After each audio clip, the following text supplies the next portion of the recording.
Pinayuhan ng ilang senador ang mga kapwa mambabatas na sina Senator Sherwin Gatchalian at Rizzo Hontiveros na paigtingin ang kanilang seguridad.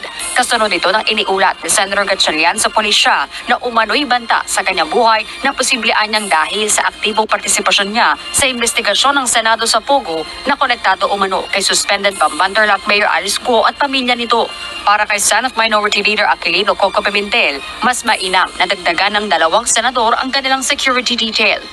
Ang na-attract ng sugal, mga walang hiyang tao talaga yan. Ay, nakita, binuksan pa natin sa mga foreigners. Hindi natin alam kung anong lebelo ng kawalang hiyaan ng tao sa ibang lugar. Para rin kay Senator Ronald Bato de la Rosa, dapat palakasin ni na Senator Gatchalian ang kanilang personal security para makasiguro. Hindi rin anya sapat kung sa Senado lang sila may seguridad. Naniniwala ako na pwedeng magkaroon ng threat dahil Pogo is a